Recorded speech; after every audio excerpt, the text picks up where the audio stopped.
daughter was scared to death. Okay, she wouldn't leave the house because there was something flying over our house. We thought it was the end of time. When I regained consciousness, I was on board of this, apparently on board the spacecraft, and I encountered two different types of beings. We have photographs, we have films, we have expert witnesses. What more do you want? We can prove that these objects exist. We're past the point of proving they exist. The question now is, why are they here, and what do they want? Unidentified flying objects, UFOs. Are they spaceships from other worlds traveling through our galaxy, or are they something else? So far, we cannot escape our own solar system. Our technology has placed man no further out than the moon. If we can't travel to them, can they be coming to us? The American government says no. Despite films like this, they say it's physically impossible, so they've closed all their official investigations of UFOs. That was a fallacy. 69, they claimed to the public that they closed the doors, and they didn't, because the document shows that they continued on gathering information. So that was an out-and-out lie. Under the Freedom of Information Act, some Americans petitioned the government for the release of top-secret UFO documents. These documents, they claim, suggest a cover-up, a cosmic Watergate. All we want to know is what's going on. We want the government to tell us the truth.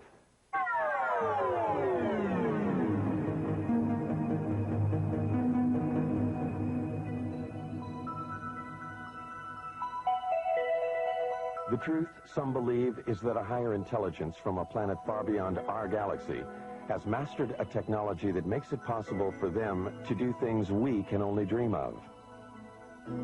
They believe that these beings are penetrating the galactic mist that shrouds and protects our planet. Some believe that these extraterrestrials' technology is so advanced that they might even have visited us long before the birth of Christ.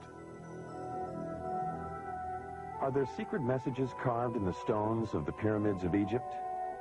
Messages that tell us of the mysterious voyages of ancient astronauts? On the pyramids of Egypt and Mexico and in primitive cave drawings all over the world, there are carvings and images that many describe as being of intergalactic travelers dressed in spacesuits and helmets.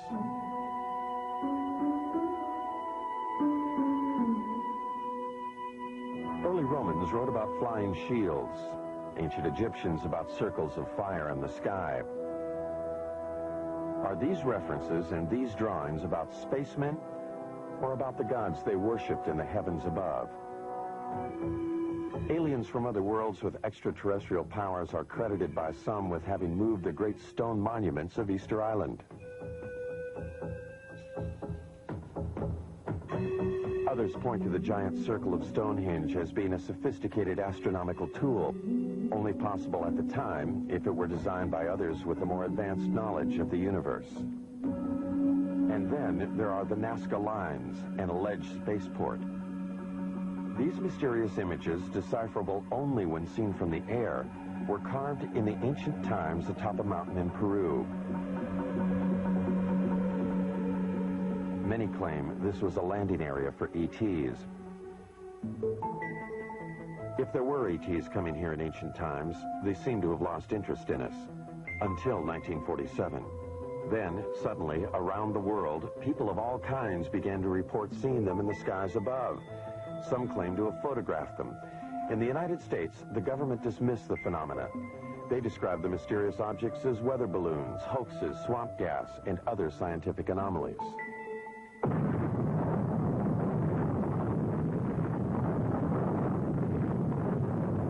World War II had just ended. A new age had begun at the Alamogordo Flats of New Mexico. The atomic bomb had unleashed an energy that some believe would take us beyond the stars. Reason enough, some say, for those higher intelligences who dwell in other worlds to return for a second look at us Earthlings. They would have to look beyond the shadows of our mushroom clouds. They would need to know what our universal intentions were.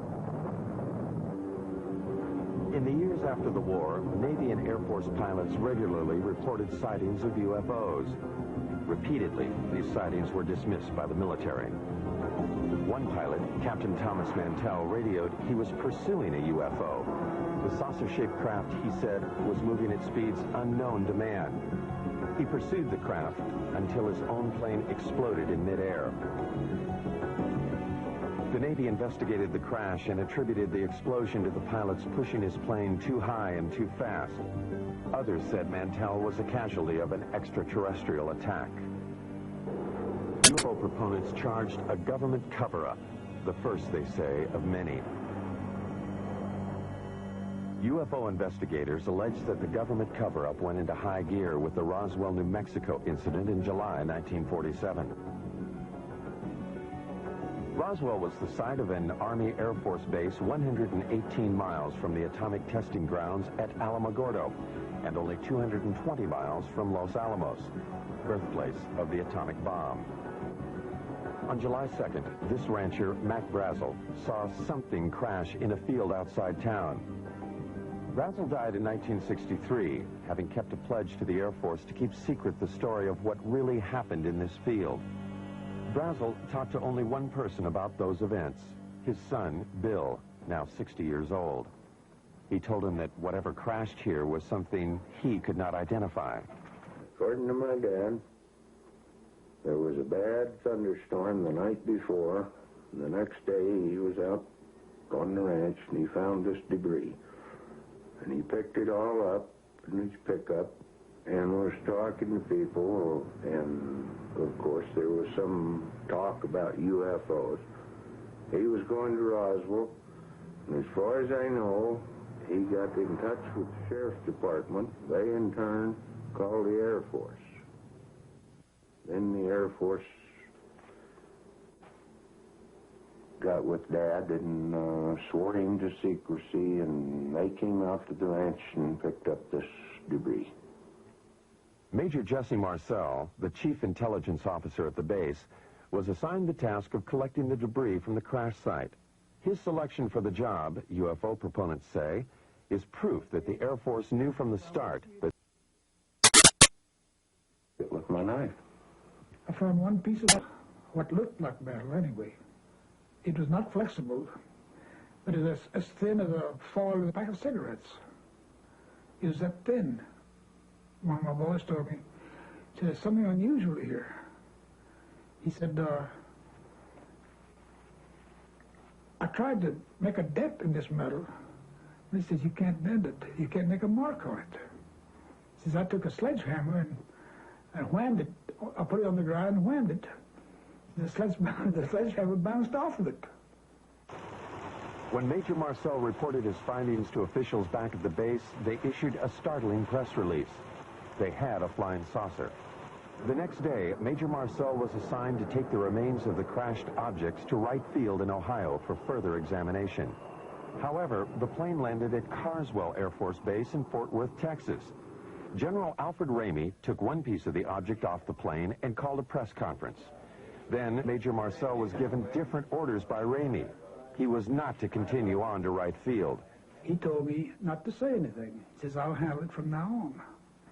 And that's exactly what he did. When he came out, he said, he told the press that was there, he said, that was nothing but a weather balloon, crashed weather balloon.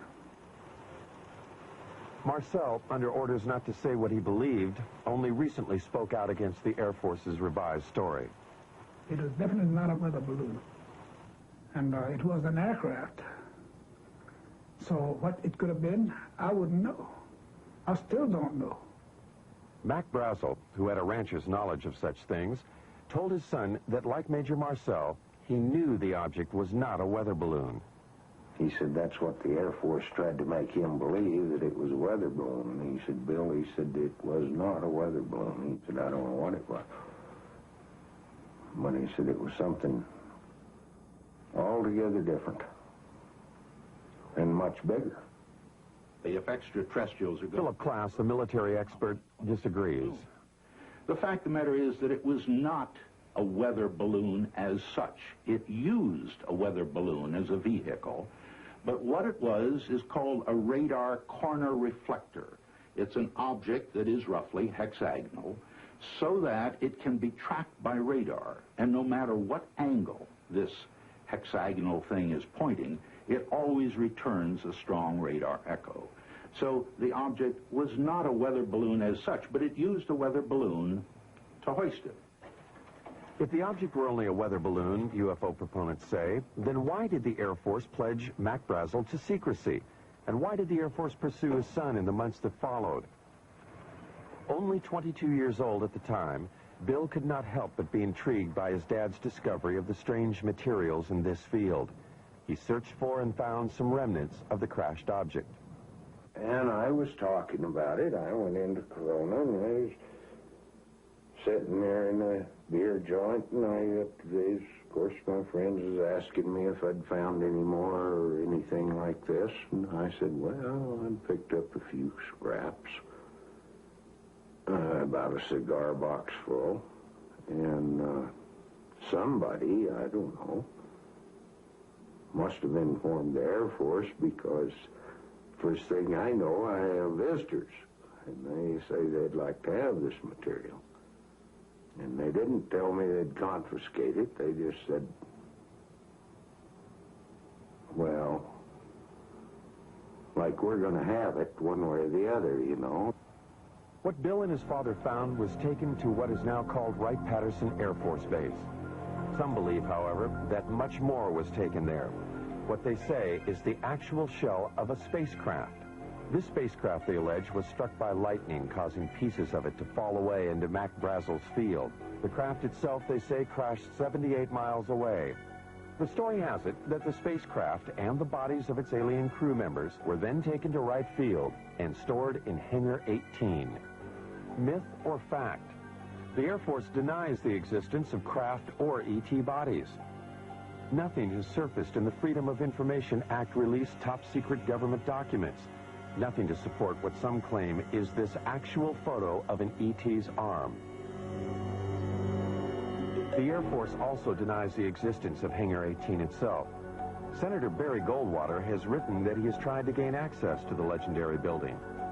In letters to UFO proponents, Goldwater enigmatically says that he has given up trying to solve the mystery. Not because he's satisfied with what he hears, but because it's just impossible to get anything on it.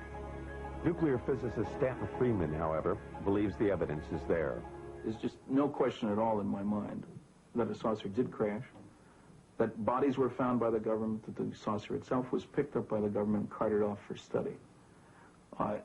The tremendous potential for gaining new technology from a thing is just enormous, and no government would be foolish enough to put it on display instead of carting it off to the laboratory. Look, it's one of these situations of where if I were a freelance writer or I'd like to make a story, I would love this story. It's great. It would make good copy. But unfortunately, or fortunately, I happen to be a scientist, and I have, you might say, the Hippocratic oath of a scientist. I will not say something is so until I'm very certain in my own mind that it is. So as far as the creatures are concerned, I honestly don't know.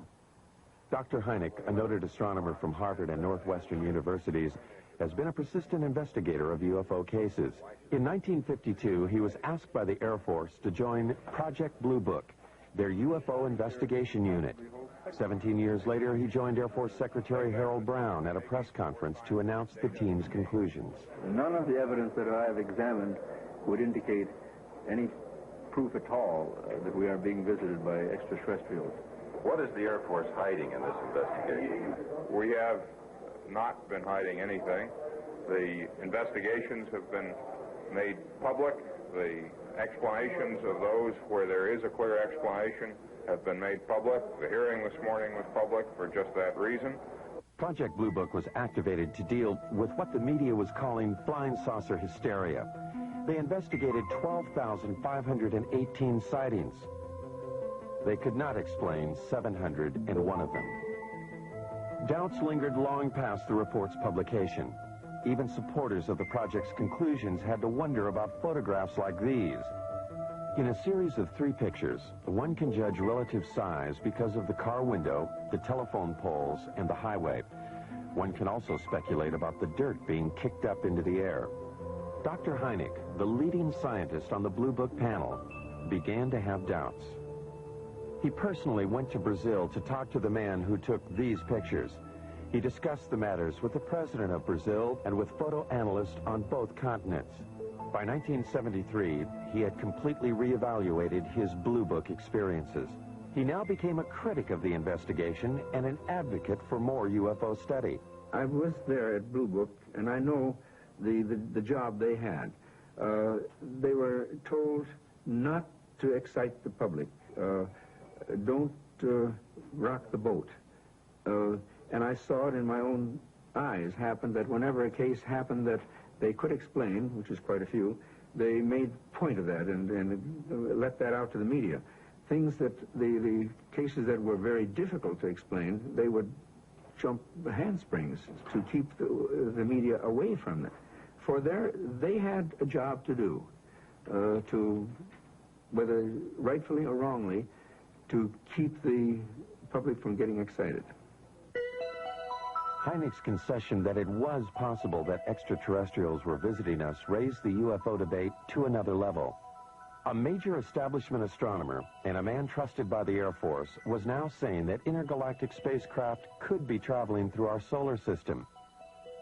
His pronouncements caused scientists who might otherwise have stayed out of the UFO debate to enter it. They called Hynek's proposition fantasy.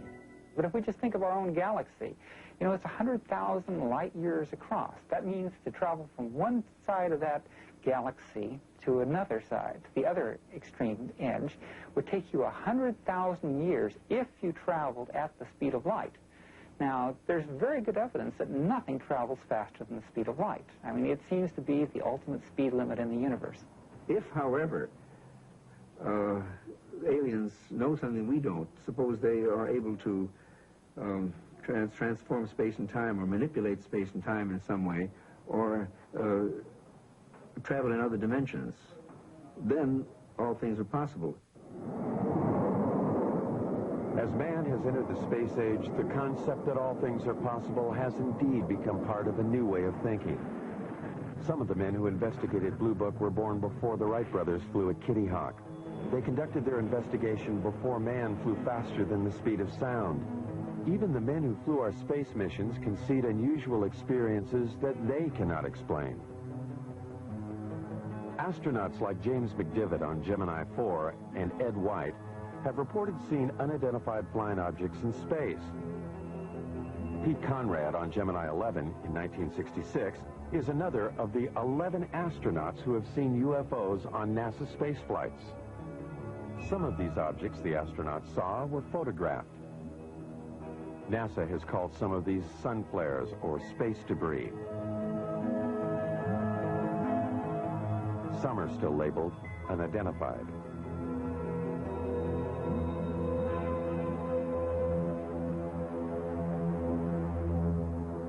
Astronaut Gordon Cooper was so impressed with an unidentified flying object he saw that he wrote about it to a special United Nations commission studying the phenomena.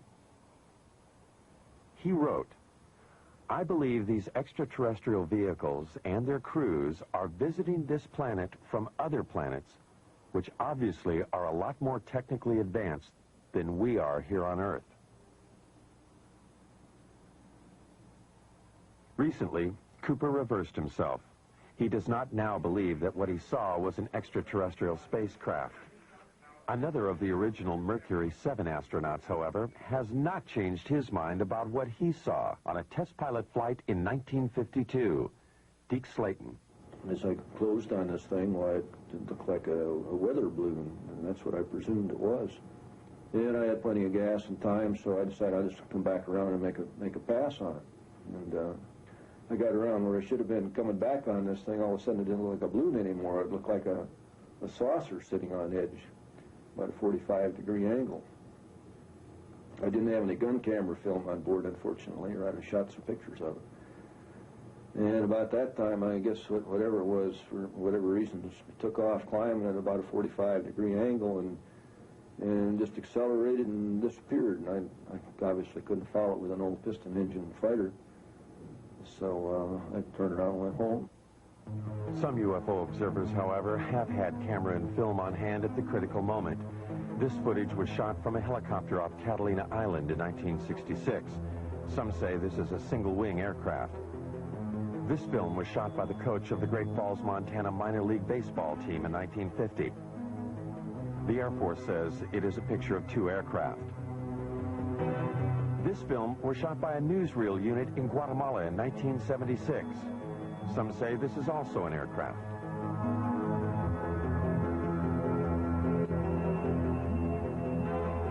This film was taken by a Navy cameraman on vacation in Tremonton, Utah in 1952. The Air Force speculates that these are seagulls. Dr. Hynek disputes the Air Force's explanation of these films. This, plus his feelings about the eyewitnesses, helped change his mind. I began to get certain doubts because not so much of any specific case, although there were quite a few, it was the people themselves. I said to myself, well, now, come on, how much longer am I going to call these people crazy? And when I changed my glasses, you might say, a little bit, and took a view that maybe these people aren't crazy, and began to realize what sort of people they were, the people who would be accepted in any court of law as a witness, let's say, good, solid people, I said to myself, well, the time has come to maybe change my attitude. It was Hynek who coined the expressions close encounters of the first, second, and third kinds. A close encounter of the first kind is one that centers upon a visual sighting.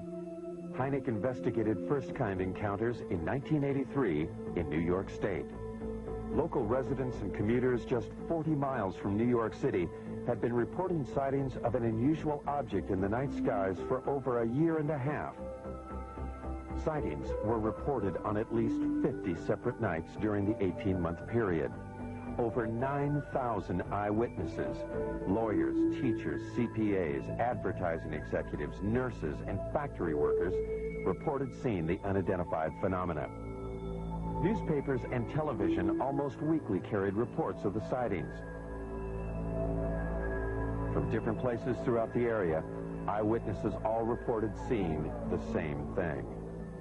I looked up, and right over my head, virtually, it wasn't far off, it was right over my head and very still, there was a rim of lights in the shape of a triangle. It was just a tremendous object. It was anywhere from wingtip to wingtip, about 50 or 60 yards. These were very, very unusual lights. I've never seen anything like it in my life, and so I pulled my car over and I had to take a look. I mean, he would drive down the road and look up in the sky. Some people, like Bob and Lori Pozzioli, were determined to film the object. And then one night, he spotted this one round object.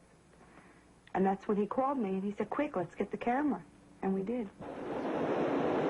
Oh, good God. What do you think? I don't know.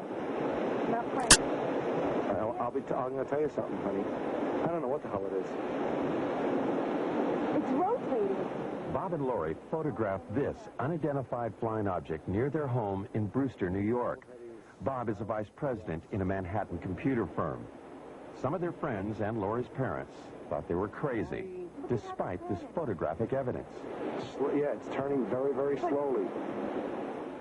9,000 odd people have seen this thing, or whatever it is, and they all just can't be crazy. Bob and Lori have two children. They are concerned about what they saw in the sky. They also wonder why the government hasn't investigated the event. Their concern is shared by David Scarpino, an accountant who works in New York City. Scarpino, a family man, has publicly called for a government investigation. He and others, like Bill Healy, a meteorologist at the county airport, made this demand at a town meeting. Public furor has been led by County Clerk Dennis Sant. Sant feels that a government investigation is indicated by the fact that eyewitnesses have all reported seeing the same thing. You know, the movement was almost like a probing movement. It was very slow, and it stopped periodically and stationary, where it just came to a standstill, and then it would move to another position, and the movement from one position to another was just extremely slow.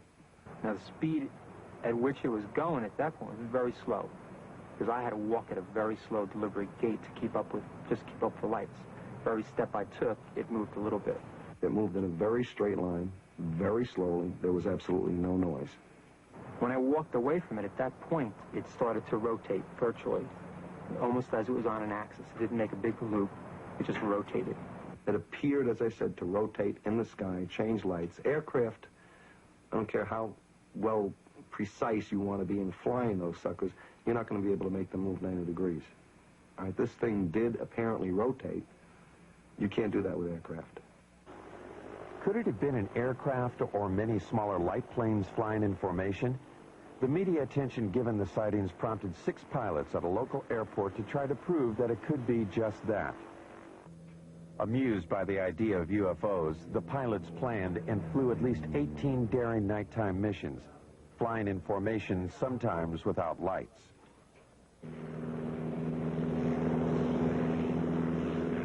This hoax fooled at least some of the eyewitnesses, but not Bob and Lori. They claimed that in addition to photographing the UFO, they also videotaped the light airplanes as they enacted their hoax. There are 6, and the lead one has his 3 lights on. Everybody else only has 2. Did you hear the engines? Some UFO investigators agree that many of the reported sightings were probably of the hoax. But some eyewitnesses, they say, were clearly able to differentiate between the hoax and the unidentified object.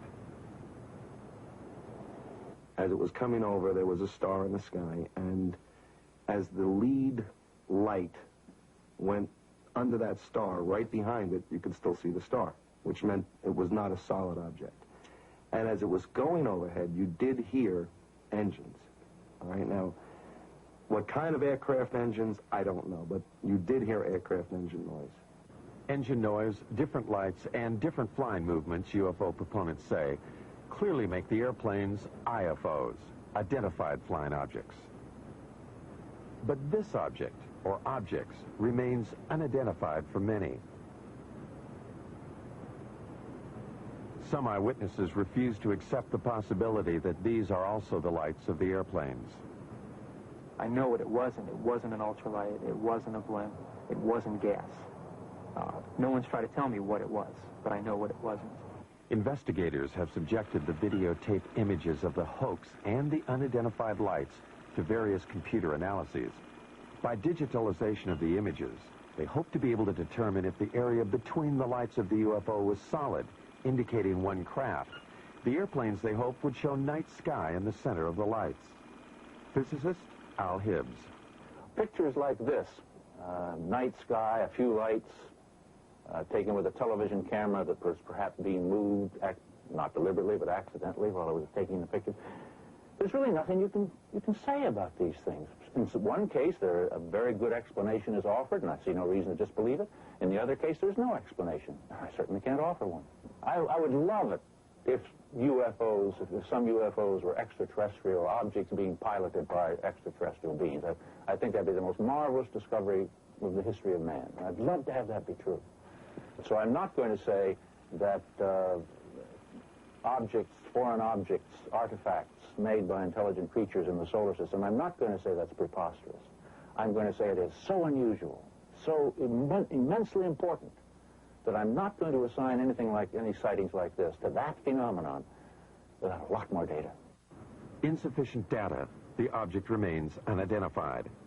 For government officials, therefore, it is of no consequence. But for the New York eyewitnesses, the question of what it is remains. They find the government's apparent lack of interest puzzling. The government didn't come to me as a rational individual. As an accountant, I like concrete things. I like evidence. For them to say that I didn't see anything without really talking to me and investigating it means that they were trying to hide something. And that was my feeling from the very beginning. They know something, okay? They know something. Either they know that there's something up there, and they want to investigate it themselves and don't want other people trying to handle it, or they're doing something. But if they're doing something, then let people know about it. This New York State event occurred over a densely populated area and over a nuclear plant, prompting one eyewitness, New York attorney Peter Gersten, to suspect a government cover-up. With others, like Larry Fawcett, a police officer in Coventry, Connecticut, he helped establish Citizens Against UFO Secrecy. Fawcett, who says the way he views the world has been drastically affected by his sightings of a UFO in 1965, petitioned the government for the release of UFO-related documents. These documents, released under the Freedom of Information Act, were previously classified top secret. An example of some of the government documents we have obtained are the overflights over the military bases in 1975, over Wurtsmith Air Force Base in Michigan, over Malmstrom Air Force Base in Montana, Loring Air Force Base in Maine, Minot Air Force Base in North Dakota. Over a period of 6 weeks, unusual, unknown, unidentified objects were traveling at exceedingly quick and fast speeds. What's interesting is that even to this date, the government has not acknowledged that it was able to identify any of those objects. The documents do state that there were confirmed sightings at all 4 bases in October and November 1975. The first sighting was at Loring Air Force Base in Maine. Loring, like the other bases, was a Strategic Air Command installation. The documents do not state, however, that these objects were alien spacecraft. They do state that the military reaction was swift and concerned. At Loring, there were 2 separate events. Something unidentified appeared in the night sky above the weapons storage area. Larry Fawcett, having learned of the event and the released documents, investigated. Military people and guards in and around the weapons storage areas began to report lights hovering or landing within the weapons storage areas. Military people would respond to the area only to see the lights go out and the object disappear and then reappear over the runway. It's described as football-shaped, the length of maybe 2 or 3 vehicles, cars, if you will. The witness telling us that there are shimmerings of heat, as you would see off a desert scene in a movie. When we questioned the individual, could it have been an aircraft? Could it have been a helicopter? The military person, and I'll give you his name, Steve Eichner, telling us, no, I know what helicopters look like. I've been around aircraft. I work on aircraft. This is something I've never seen before. The official records, which I quote in my book, indicate that on the first night, it certainly was a helicopter. It was described as a helicopter.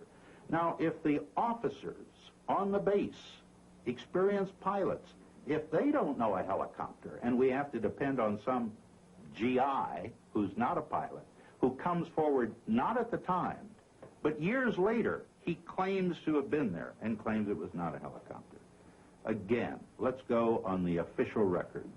It is the official records that Fawcett uses to substantiate his claim that helicopters could not be the explanation. The military response at all 4 bases, he says, was too dramatic. From our documentation, we know of pursuits that occurred, scrambling of aircraft from Loring Air Force Base, and the chases went up into the Canadian territory, if you will, only to be lost around New Brunswick somewhere up in that area. There's no question there were overflights of unknowns, sometimes referred to as helicopters, but if you talk to the people, read the official government statements, it's clear that they were concerned, that there were scrambles of jets to go after these things, that they were being observed by highly qualified people. We were lied to, flat out, about those cases. As a matter of fact, some of the documents we eventually got clearly indicated that there were instructions to local base commanders. Don't say anything about the sightings at the other bases. Make it appear to be an isolated instance. Military authorities will not comment on the 1975 overflights. They simply state that at any SAC installation, there would always be an immediate defensive response to anything unknown. Putting planes in the air, they say, does not confirm a penetration of an intergalactic craft. Citizens Against UFO Secrecy, however, refer to other documents they've gotten released by the Pentagon to prove their claims. In May of 1985, we've gotten a document that was classified top secret in 1948, and about a month after its release to the other agencies, its distribution, it was ordered, recalled, and destroyed, each and every copy. One copy was kept, and it has remained top secret, classified top secret for the last, 40 years almost. And in the document, the government acknowledges back in 1948 the existence and reality of the objects.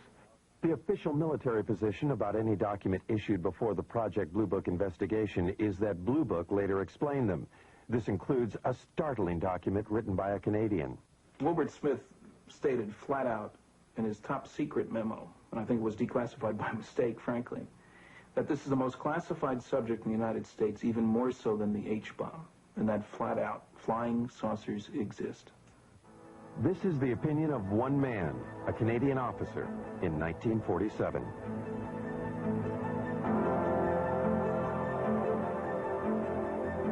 For proof that flying saucers do exist, some critics demand more than just the accounts of those who have had close encounters of the first kind, visual sightings.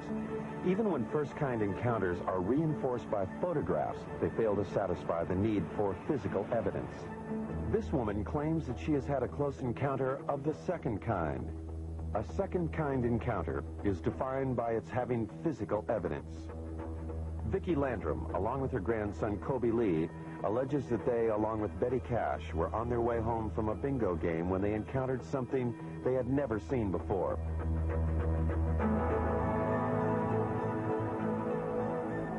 The alleged event took place on December 28, 1980.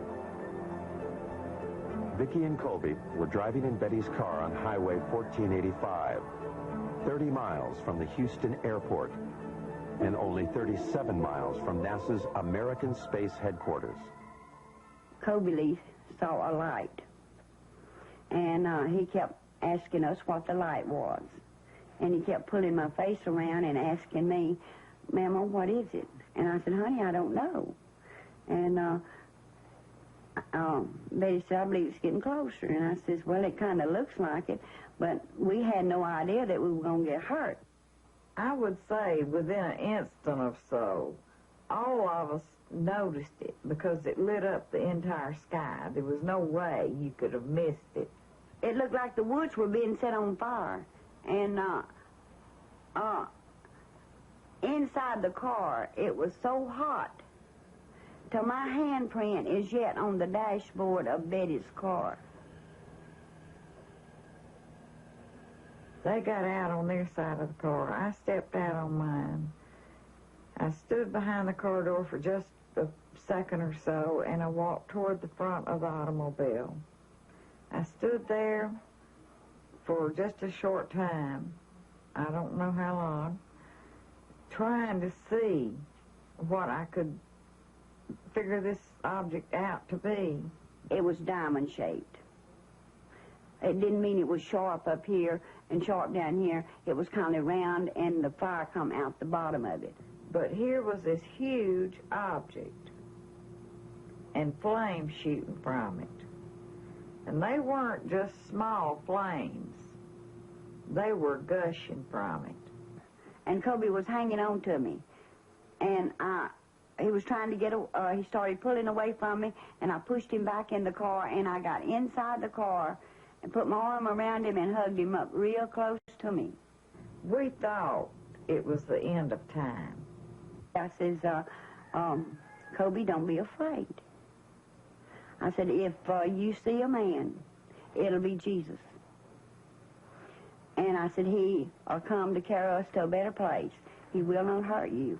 It was just burning. It was just too much heat. I could not tolerate it. So Vicky screamed and begged for me to get back in the car. Well, I did, but I had to use the end of my leather jacket in order to open my car door to get back in. That's just how hot it was. And when the object lifted and slowly moved over to the right of us, her and Kobe saw some helicopters. There were so many of them, it sounded like a tornado. And we counted 23. I counted 22, really. But Kobe said, there's one more. And I said, yeah, baby, that makes 23. And there were helicopters on both sides and also over the top of the object, or like they were trying to hem it in. The only apparent proof the women have for what happened to them is the illness they claim they suffered as a result of the encounter. It is the record of these illnesses that made this an encounter of the second kind. My eyes were burned so till they would swelled, and they were tearing till I could lay down at night, and the next morning my pillow would be completely wet, and I couldn't hardly see anything. Vicky was treated for burns, and she and Colby Lee suffered long periods of nausea. Betty Cash was hospitalized immediately after the event. She suffered severe hair loss and was also treated for burns and nausea. Since then, she has been hospitalized several times. It was the first time that I went into the hospital. They were treating us as burns. But then, after they found out really what had happened, then they started treating us as radioactive burns. And since, I have had cancer. Betty's hospital records do not explicitly state that she was treated for radioactive burns. They do state, however, that she exhibited the symptoms similar to someone who might have been exposed to a radioactive element. Betty further maintains that she had no cancer history previous to the alleged encounter. Her records do confirm, however, that she does now have the disease. No, I'm not well, by no means. I wish, I pray, that I could be. With the help of Peter Gersten, the New York attorney for Citizens Against UFO Secrecy, the two women have sued the government to find out what it was they encountered that night. Was it a UFO, or an American weapon gone awry, or something else? I believe the story is a hoax. There is absolutely no evidence. The women's story is supported only by the claim of Betty Cash that she had serious health problems after the alleged incident. From my review of the Cash Landrum case, I would say that there's no question that an event took place, that those people were near something that was emitting radiation. I don't think it was an alien spacecraft, frankly. I think it was a nuclear-powered aircraft. That's why all the helicopters, it's standard practice if there's a classified system around. There are guys ready to go there to keep somebody else from getting that should it crash. The facts are that the U.S. Defense Department investigated. They could not locate 22 twin-rotor helicopters that could possibly have been flying in that area. And in fact, as Colonel Saran, who made the investigation, told me, he said, Phil, this occurred over the Christmas, New Year's holiday. He said, you couldn't get that many helicopters. You couldn't get a military operation into the air over the Christmas, New Year's holiday unless the nation was at war. The object was there. It existed. There's no question about that. What's interesting is that for the first time, the government has suggested that it wasn't theirs, that it was possibly a true UFO. And nowhere has the government ever admitted, other than this basic document that we've gotten from 1948, that UFOs exist. I love this country and for all it stands for, but I wish they would tell us the truth. If extraterrestrials are coming here, what do they want? Are they coming here just to observe us, or are they making actual contact with some of us? Contact with an alien is what Dr. Hynek calls, and what Steven Spielberg has celebrated in the movies, as a close encounter of the third kind. Charlie Hickson says he's had such an encounter. These things, evidently, they're coming from another world somewhere. I don't know what message they have for us or what they intend to help us, but certainly they're not going to harm us because they didn't harm me. Charlie Hickson's alleged abduction aboard a UFO in 1973 followed the story of Betty and Barney Hill's abduction in Exeter, New Hampshire in 1961. A most recent claim of a close encounter of the third kind occurred not in the backwaters of Mississippi, but in the heart of New York City. Rosemary Osnato. Suddenly I hesitated, or I couldn't seem to put the key in the door. And I just turned around and wanted to go up to the roof. And this seemed rather odd because you just don't do that in New York. You don't go up on the roof at 1 o'clock in the morning. It's just not something you do. And yet I was doing it. And there seemed to be a very bright light that was shining in the hallway. And I thought this was moonlight at first, you know, and apparently it wasn't moonlight, because when I got up there, there was a very bright light up on the roof. And then it went out for a few seconds. And then it came back on again. And I was just lifted, physically lifted, in that beam of light. When I got into the craft, I was led by a group of, I guess, more than one, group of grayish-skinned, small men or women, I don't know what they were, but large eyes, thin, frail, and they communicated telepathically. 19-year-old Travis Walton of Snowflake, Arizona, claims he encountered similar aliens in 1975. Walton was, in his words, zapped by a blue light when the spaceship appeared when he was working in the forest. When I regained consciousness, I was on board of this, apparently on board this spacecraft, and I encountered two different types of beings. The first type of creature I saw was about 5 feet tall. They were very white-looking. Their skin was very pale, and they didn't have any hair on their heads, and they had enormous eyes. There was a type of being there that, you know, anyone else would consider to be look very human-like. Walton was found on a roadside 5 days after he disappeared from the forest. He could, however, recall only what seemed like an hour of time passed.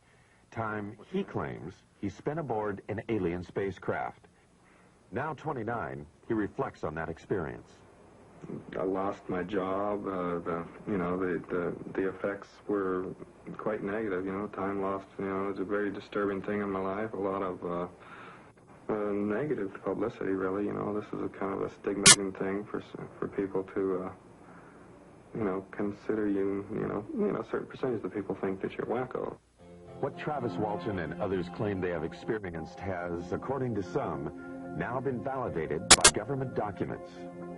About to join the literature of third-kind encounters is the startling tale of an alleged landing of a spacecraft outside an American Air Force base in Rendlesham, England. The American military admits they are still withholding 6 documents. In the Bentwaters case, we have an eyewitness, which is rare. We have an audio tape made at the time of the actual event. We have a government document which corroborates the existence of the incident.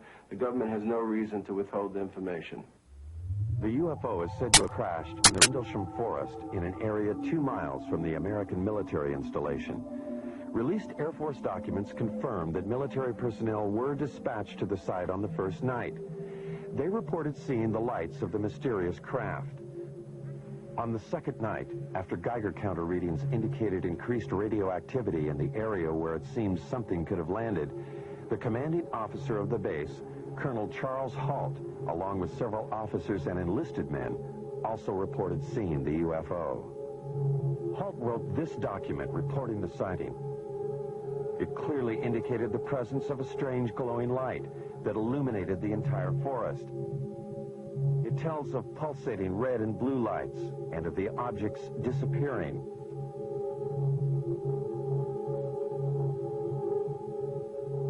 Colonel Halt also made this tape recording at the time of the second incident. Okay, here he comes from the south. He's coming toward us now.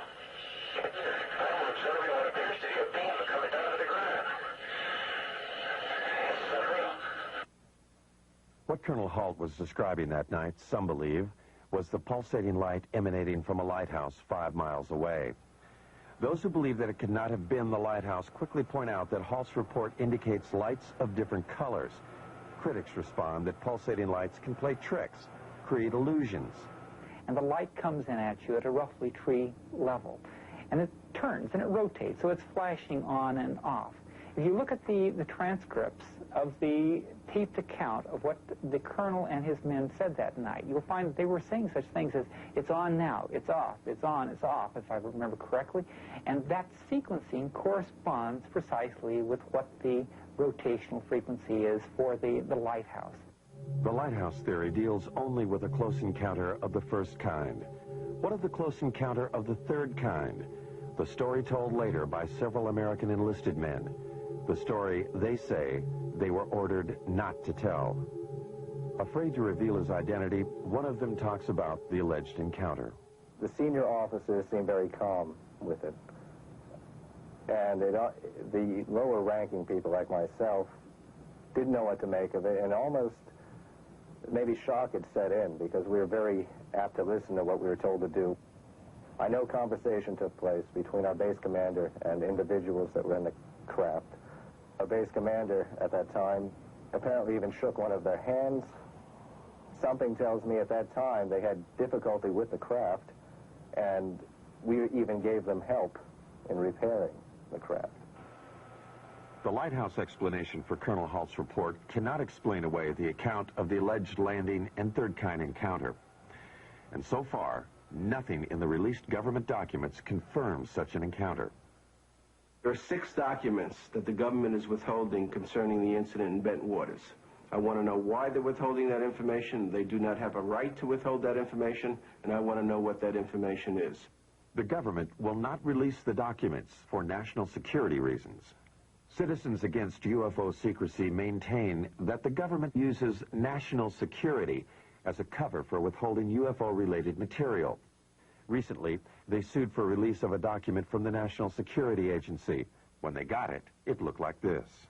When you go through it all, and somebody actually added up the percentage of the paper, more than 3/4 of this document isn't there. It means quite clearly that there is a cover-up. Anybody who says the government isn't holding anything back has to say, well, except for that stuff they won't release. I mean, this is a UFO document.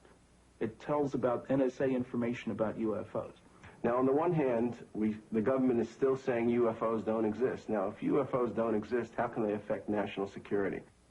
The government maintains that what is in the censored and unreleased documents is information that does not support the existence of extraterrestrials, but rather information that, if released, would compromise our own intelligence network. Much of the information in those UFO documents, the government claims, has to do with how we intercept and decode Soviet bloc messages. To release them would reveal to the Soviets and other potential enemies where we have listening stations. My goodness, the Russians might discover that we have a listening station in Leningrad, as an example, that we had intercepted some communications there. More important, it would reveal that we were able to decode Soviet coded messages. There are 3 basic reasons why the government does not come forward and release the information it has on UFOs. The first reason is technology. It is trying to learn as much about the objects before the Russians. The second reason is the vulnerability that could be shown by the revelations that might be forthcoming concerning UFOs. And the third reason is the hysteria that might be caused by the release of this information.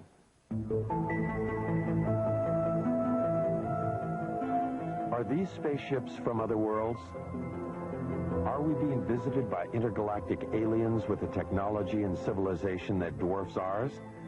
Most scientists say no, they are not, because they cannot. UFO proponents say they are, that our myopia prevents us from seeing life elsewhere as being different from ours.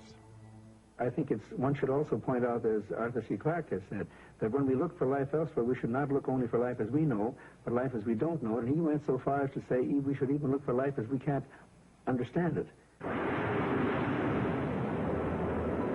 We are now only beginning to free ourselves from the gravity that binds us to our own planet. A new generation of Americans, those born in the space age, demand new answers to old questions. More receptive to the possibilities, they want to know, are we being visited by intergalactic travelers? They have joined their voices to others asking, what's going on? Is there a government cover-up? Do the unreleased documents contain evidence that proves that UFOs over our nuclear plants and air bases are actually from other worlds, or are they from earthly neighbors? Most scientists agree that there is life in the universe, but that it cannot travel here. They hope only to communicate with that life with giant radio telescopes. These scientists believe that what is being hidden in the government documents is probably not secrets of other worlds, but the secrets of an earthbound Cold War. Either way, we want to know.